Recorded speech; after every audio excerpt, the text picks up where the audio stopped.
मुझसे कई लोगों ने सवालात पूछे, कहने लगे अरे पनामा लीक्स एक्चुअली तमाशा क्या है। तो मैंने कहा मैं आसान अल्फाज में अपने तमाम व्यूवर्स के साथ शेयर करता हूं कि पनामा लीक्स एक्चुअली एक वाइकीलीक्स जिस तरह आया था, जिसने कॉन्फिडेंशियल इंफॉर्मेशन कंपनीज की और गवर्नमेंट्स की और ट्रांजैक्शन जो है वो निकाल कर सामने रख दिए थे, और स्नोडेन आज तक जो पना ढूंढता फिर रहा है। एंड उसी तरीके से पनामा लीक्स हुई है। पनामा लीक्स के अंदर उन्होंने एक लॉ फर्म ने, जो कि मनी लॉन्ड्रिंग करती थी या यूं कहिए कि ऑफशोर फर्म्स बनाती थी बड़े बड़े नामों के लिए, बड़े बड़े सियासतदान, बड़े बड़े बिजनेसमैन दुनिया भर के, वहां पर उन्होंने अपने ऑफशोर अकाउंट्स रखे हुए थे और ऑफशोर कंपनीज के थ्रू वो काम करते थे। अब सवाल यह है कि पनामा से ऑफशोर कंपनी का क्या फायदा है। पनामा की ऑफशोर कंपनी या किसी भी ऑफशोर कंपनी जो टैक्स हेवन में होती है, उसके दो फायदे हैं। एक तो वहां पर टैक्सेशन जीरो के लगभग होती है, वहां पर आपको कोई टैक्स नहीं देना पड़ता अपनी किसी ट्रांजैक्शन के हवाले से। लिहाजा आप एक 40 से 78% के दरमियान जो टैक्स है वो बचा लेते हैं। अपना एवरेज 40% होता है, लेकिन वो आप अखराजात जब आप मिलाते हैं तो तकरीबन 78% आपकी आमदनी जो है वो यूरोपियन यूनियन की तमाम ममालिक खा जाते हैं प्लस माइनस आपकी, और आपकी जेब में टोटल 20-22% बचता है जो आपकी टोटल सेविंग हो जाती। अब ऐसी जरूरत क्यों महसूस हुई लोगों को कि ऑफशोर कंपनीज बनाई जाए। एक तो मामला ये कि टैक्स बचाना, ठीक है, चले समझ में आता है। टैक्स चोरी, बहुत से टैक्स चोरों से मैं यहाँ पे भी मिला, पाकिस्तान में भी बहुत से बड़े बड़े टैक्स चोर, बड़े बड़े नाम, शुरफाए वक्त, मुमताज जो शख्सियात हैं, वो बहुत बड़े बड़े टैक्स चोर, उनसे भी मुलाकात हुई मेरी। उनसे मैंने पूछा, मैंने कहा आपको क्या जरूरत पड़ी जाती है ऐसी काम करने की। तो उन्होंने मुझे कहा, कहने लगे अगर तुम हमारे नाम नहीं लेते हो तो मैं बताते हैं कि तुम्हें क्या क्या वजह थी। मैंने कहा जी बताइए, मैं आपको कॉन्फिडेंशियलिटी एश्योर करता हूँ। और ये कहा, कहने लगे यार कि हम पनामा लीक सिर्फ इसलिए बेसिकली पनामा में या ऑफशोर कंपनीज हम खोलते थे कि हमें किकबैक्स देने होते थे बिलियंस एंड ट्रिलियंस के अंदर।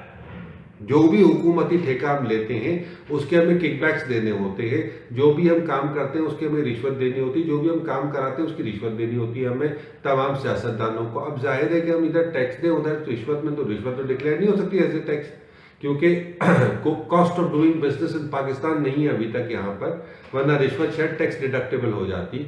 नेवरदलेस ऑफशोर कंपनीज वहाँ खोली जाती हैं और ऑफशोर कंपनीज के थ्रू फिर उनको पैसा दिया जाता है। अब वहाँ पर ही ऑफशोर कंपनीज हमारे सियासतदानों की और हमारे बड़े बड़े बिजनेसमैन और शुरफाए वक्त की होती हैं। वो करते ये है कि भाई उन्होंने ठेका लिया यहाँ पर, लेट से कि 2 अरब रुपए या 10 अरब रुपए का ठेका लिया, उसमें से 4 अरब रुपए या 5 अरब रुपए का उन्हें किकबैक देना था। वो किकबैक पाकिस्तान में देंगे तो वो पैसा पाकिस्तान में जस्टिफाई कैसे करेंगे। वो करते ये थे कि यार यहाँ ठेका लिया उन्होंने 10 अरब रुपए का, वहाँ 4 अरब 3 अरब रुपए जो उनके केमन आइलैंड के या पनामा की ऑफशोर कंपनी के नाम पर ट्रांसफर कर दिए, और उन्हें क्या कहने लगे ये अल्लाह अल्लाह खैर सल्ला, ठेका हमारा हो गया। बड़ा ट्रांसपेरेंट जी, बहुत बिल्कुल ट्रांसपेरेंट न्यूट्रल काम हुआ जी, कोई इसमें बेईमानी नहीं हुई, बिल्कुल देखें आप साफ सुथरा काम हुआ है।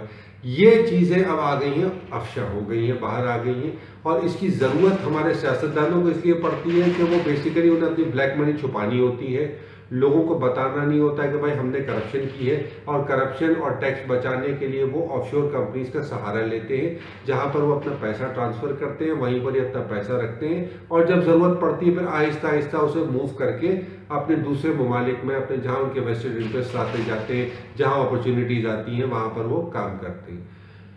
बहुत से हमारे पीआईए वाले दोस्तों ने भी यही काम किया था। उन्होंने कनाडा में कंपनीज रजिस्टर कराई थी और वो अब बिल्ड किया करते थे अपनी ही कंपनी के हवाले से।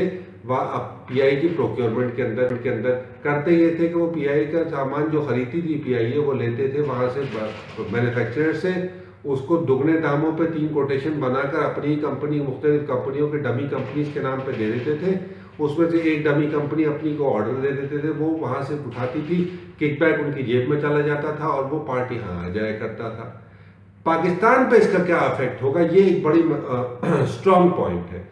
पाकिस्तान पे इसका बड़ा बुरा असर पड़ रहा है इस वक्त, क्योंकि पनामा लीक्स के हवाले से प्राइम मिनिस्टर साहब ने भी खुल के बोला, कहने लगे जी मैं कोई करप्शन नहीं की, मैंने किसी किस्म का कोई गलत काम नहीं किया। हमारे मुख्तलिफ सियासतदानों के बड़े बड़े शुरफाए वक्त, मैं फिर कह रहा हूँ आपसे, मैं उनके नाम बहुत जल्दी लूंगा। आज आप अगर खलीज टाइम्स खोल के देखें तो उसमें उनकी पूरी लिस्ट दी हुई है, फहरिस्त दी हुई है कि किस कंपनी का कौन सा शुरफाए वक्त है जो प्राइम मिनिस्टर के अकरबीन में से हैं, जिनकी वहाँ पर 25-25 कंपनियाँ खुली हुई हैं और जो ऑफशोर के धंधे करते हैं वहाँ पर, बिलियंस और ट्रिलियंस ऑफ डॉलर्स की ट्रांजैक्शन वहाँ पर इस दौरान हुई है पाकिस्तान से।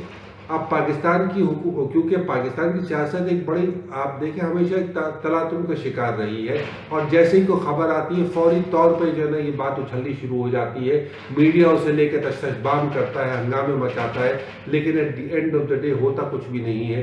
जिस तरह आज से कई साल पहले आपको याद होगा रहमान मलिक साहब की कंपनी के बारे में बात आई, पहले उन्होंने डिनाई करते कर मेरी कंपनी कोई नहीं है, ऐसी कोई कंपनी बकवास कर रहे हैं। जब उनके सामने एविडेंस रखे कि हाँ जी मैं जब यूके में था तब मैंने बिजनेस किया था और उस वक्त वो कंपनी वहाँ पर रजिस्टर की थी, उसमें मेरे तमाम रिश्तेदार जो है वो रजिस्टर्ड हैं और इसलिए मैं उस कंपनी का मालिक हूँ।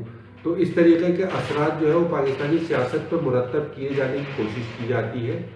पनामा लीक्स पर्टिकुलरली इस वक्त जो है वो CIA से मुंसलिक है, और CIA के कहने पर ही एंटी अमेरिकन जितनी भी फोर्सेस हैं और जितने भी कंट्रीज़ हैं जो एंटी अमेरिकन ब्लॉक में आती हैं या जो यूएस के मुखालिफिन में आती हैं या प्रो रशिया में आती हैं, उनके जो है वो तफसीलात, उनके मामलात, उनकी असलियतें, उनकी तमाम तर डिटेल्स जो है वो CIA के कहने पर उस कंपनी ने अफशा की हैं और वो मार्केट में फैला दी गई हैं। जाहिर है कई जगहों पर बदनामी होगी। आइसलैंड का प्राइम मिनिस्टर ने तो रिज़ाइन कर दिया, हमारे प्राइम मिनिस्टर अगर उसको एक्सेप्ट भी कर ले तो बहुत गनीमत है, रिज़ाइन करना तो बहुत दूर की बात है।